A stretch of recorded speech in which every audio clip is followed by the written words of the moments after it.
do que dormir ao seu lado. Tudo bem, então fique aí e apague a luz. Mamãe, papai, por favor, vamos conversar. Escute, se não fosse mesmo importante. Agora. Qual é o problema? Você é o problema. Você é o problema. Não tente tudo aqui. Azizê, eu entendo. Ela o protegeu. Não foi a intenção dela. Ação.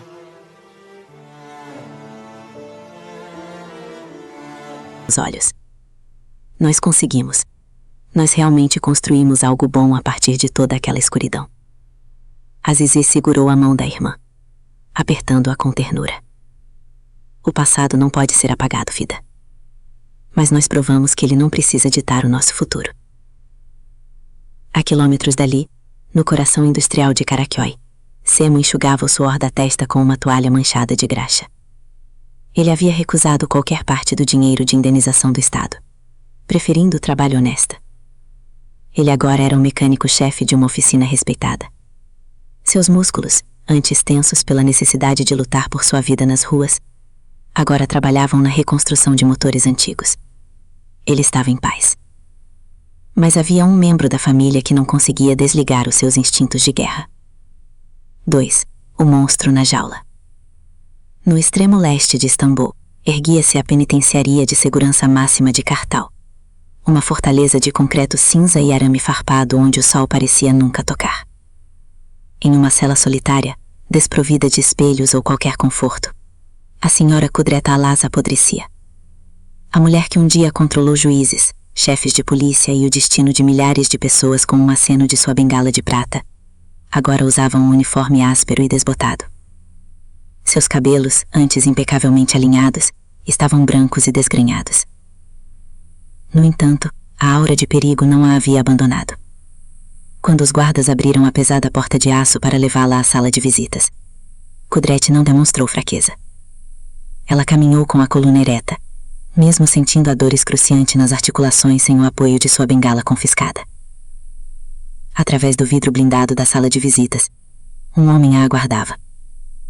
Ele não era um de seus antigos e medíocres advogados de defesa, que a haviam abandonado assim que suas contas no exterior foram congeladas. Este homem vestia um terno de corte italiano impecável.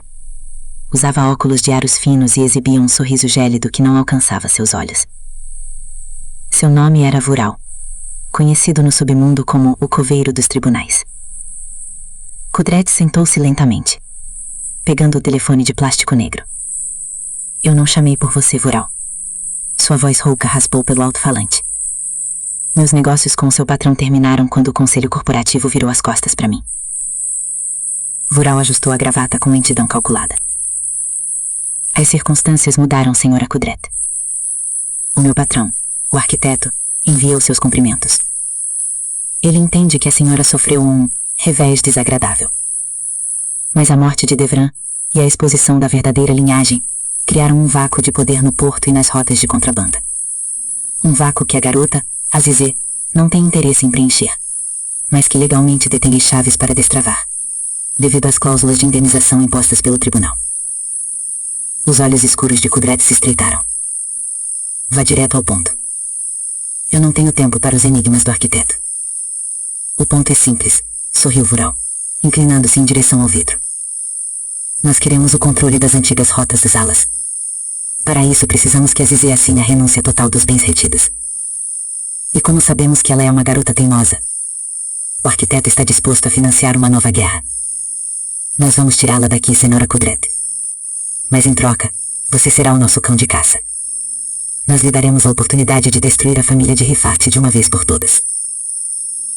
Um brilho doentio de triunfo cruzou o rosto enrugado da matriarca caída. O ódio que a mantinha viva nas noites frias da prisão acabava de ganhar uma arma letal. 3. O sussurro das sombras. Enquanto a luz do dia brilhava sobre a fundação, as sombras começavam a se mover nas bordas da cidade. Azat estava no porto, encostado em um container enferrujado, fumando um cigarro em silêncio. Apesar da paz recém-conquistada, ele mantinha sua rede de informantes ativa.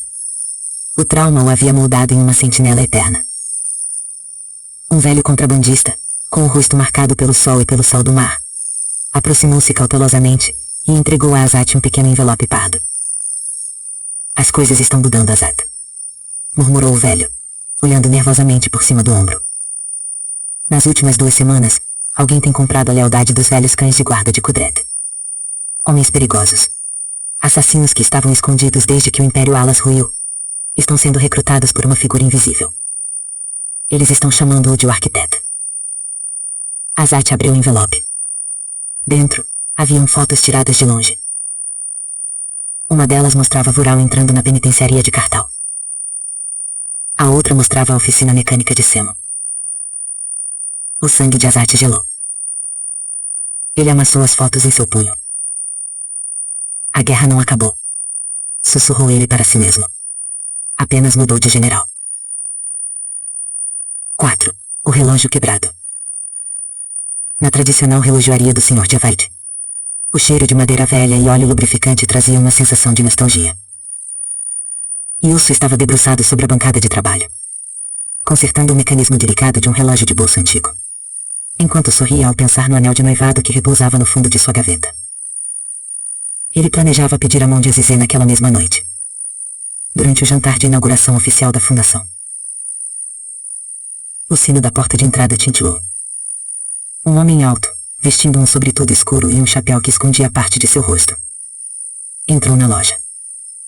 A atmosfera do ambiente pareceu esfriar instantaneamente. "Em que posso ajudá-lo, senhor?" perguntou Wilson, limpando as mãos em um pano de algodão. O estranho não respondeu de imediato. Ele caminhou lentamente até o balcão e colocou sobre o vidro um objeto envolto em um veludo negro. "Tem um mecanismo que precisa ser ajustado. Ele está correndo para trás, como o tempo de algumas pessoas." Ilso franziu a testa, achando a frase peculiar. Ele desembrulhou o veludo e encontrou um relógio de bolso de ouro maciço, incrustado com pedras escuras. Ao abri-lo, o som do tic-tac era de fato ensurdecedor e irregular. Mas não foi o mecanismo que fez o coração de Wilson parar. No interior da tampa do relógio, havia uma fotografia recente de Azizê, tirada no pátio da fundação aquela mesma manhã, com uma mira vermelha desenhada sobre seu peito. E no mostrador do relógio, os ponteiros não marcavam horas, mas faziam uma contagem regressiva. Faltavam exatas 5 horas. Quando Wilson levantou os olhos, em pânico e fúria, o homem misterioso já havia desaparecido nas ruas movimentadas de Istambul. 5. A noite de gala e o retorno do caos. A noite caiu sobre Istambul com uma brisa fria vinda do Mar de Mármara. O salão principal da nova fundação estava magnificamente decorado com luzes suaves e flores brancas. Benfeitores, políticos locais e jornalistas circulavam pelo ambiente, celebrando a vitória da esperança sobre a corrupção. Azizê estava deslumbrante, recebendo os convidados com a graça e a resiliência de uma verdadeira rainha que conquistou seu trono através da dor. No entanto, nos bastidores, o clima era de desespero contido. Azat havia chegado esbaforido, interceptando Wilson nos fundos do salão. Quando Wilson lhe mostrou o relógio de bolso e a foto ameaçadora, Azat engatilhou sua pistola semiautomática sobre o terno. "Semo está lá fora patrulhando o perímetro", disse Azat, os olhos varrendo as sombras do corredor. "Kudret está trancada, mas alguém com muito poder assumiu as rédeas da vingança. Mas não podemos evacuar o salão agora. Causaria pânico e os deixariam expostos lá fora na rua. O ataque vai acontecer aqui dentro."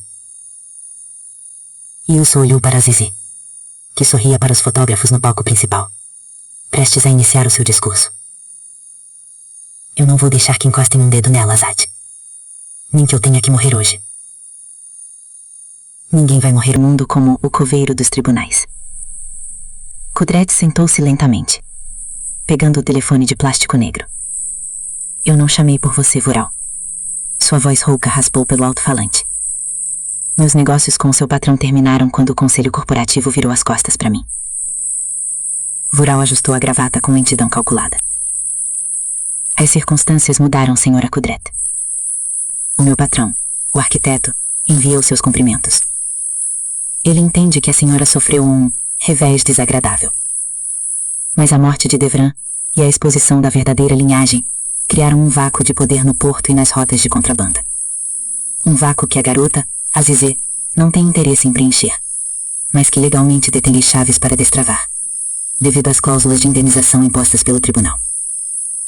Os olhos escuros de Kudret se estreitaram. Vá direto ao ponto. Eu não tenho tempo para os enigmas do arquiteto. O ponto é simples, sorriu Vural, inclinando-se em direção ao vidro. Nós queremos o controle das antigas rotas das alas. Para isso precisamos que a Zizé assine a renúncia total dos bens retidos. E como sabemos que ela é uma garota teimosa, o arquiteto está disposto a financiar uma nova guerra. Nós vamos tirá-la daqui, senhora Kudret. Mas em troca, você será o nosso cão de caça. Nós lhe daremos a oportunidade de destruir a família de Rifat de uma vez por todas. Um brilho doentio de triunfo cruzou o rosto enrugado da matriarca caída. O ódio que a mantinha viva nas noites frias da prisão acabava de ganhar uma arma letal. 3. O sussurro das sombras. Enquanto a luz do dia brilhava sobre a fundação, as sombras começavam a se mover nas bordas da cidade. Azat estava no porto, encostado em um container enferrujado, fumando um cigarro em silêncio. Apesar da paz recém-conquistada, ele mantinha sua rede de informantes ativa. O trauma o havia moldado em uma sentinela eterna. Um velho contrabandista, com o rosto marcado pelo sol e pelo sal do mar, aproximou-se cautelosamente e entregou a Azat um pequeno envelope pardo. As coisas estão mudando, Azat, murmurou o velho, olhando nervosamente por cima do ombro. Nas últimas 2 semanas, alguém tem comprado a lealdade dos velhos cães de guarda de Kudret. Homens perigosos, assassinos que estavam escondidos desde que o Império Alas ruiu, estão sendo recrutados por uma figura invisível. Eles estão chamando-o de o arquiteto. Azat abriu o envelope. Dentro, haviam fotos tiradas de longe. Uma delas mostrava Vural entrando na penitenciaria de Kartal. A outra mostrava a oficina mecânica de Semo. O sangue de Azat gelou. Ele amassou as fotos em seu punho.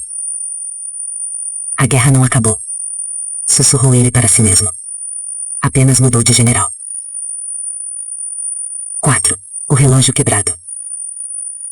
Na tradicional relojoaria do Sr. Javad, o cheiro de madeira velha e óleo lubrificante trazia uma sensação de nostalgia. Yusso estava debruçado sobre a bancada de trabalho, consertando o mecanismo delicado de um relógio de bolso antigo, enquanto sorria ao pensar no anel de noivado que repousava no fundo de sua gaveta. Ele planejava pedir a mão de Azizé naquela mesma noite.